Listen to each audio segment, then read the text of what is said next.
pro forma company that the merger of Alkane and Mandalay is proposing, the three mines combined this year, so 2025, will do about 160,000 ounce equivalent.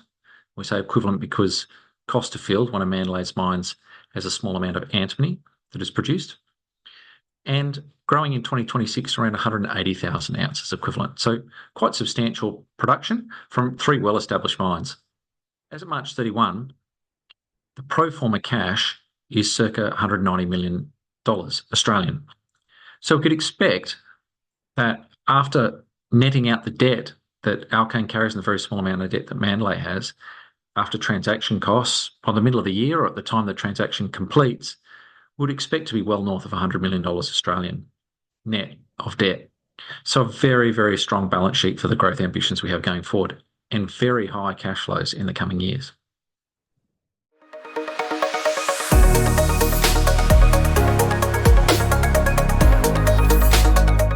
This merger is a true merger of equals for us.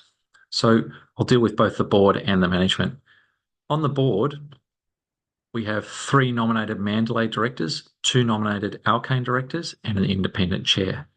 The three Mandalay directors that have been put forward are Bradford Mills, the existing chairman and a large shareholder within Mandalay, Fraser Boucher, the existing CEO, and Dominic Duffy, an Australian-based director who has also been a CEO of Mandalay before, so a lot of knowledge of their assets. And ours, we have Ian Gandel, the current chairman, and myself as managing director. And we've been very, very lucky to attract Andy Quinn, who has been not only a banker with CIBC for many years, a former mining engineer himself from a long time ago, but also been a director of Randgold and Barrick and the London Bullion Market Association for many years. He'll be retiring from both of those boards this year. So very, very strong board.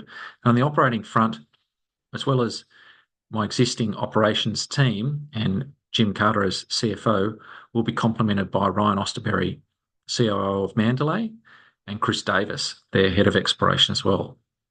Very few changes at any of the sites, of course. In fact, no changes at any of the sites.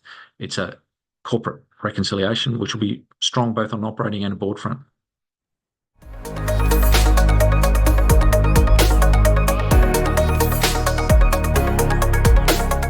We're pretty excited about it. So what's motivated us? For quite a period of time, we've talked about how we're going to grow. And so we've talked about we're growing our own production rate, organic growth, and then we've talked about the future growth, longer term at Boda and how a joint venture might look, how we've got a solid and growing balance sheet. But what we've been looking to do is what's our medium-term growth option? And I've spoken a number of times, as is the board, around inorganic growth. So merger with someone with cash flow, which is what we've done here, or an acquisition opportunity. So what we've really taken is what I thought was the future path of Alkane. We've put some rocket fuel under it. We've accelerated a couple of years' time back to today. If you think about this, look at our peers on the ASX. Many people are looking to be in that 150 to 200,000 ounce range, and they've got capital programs ahead of them.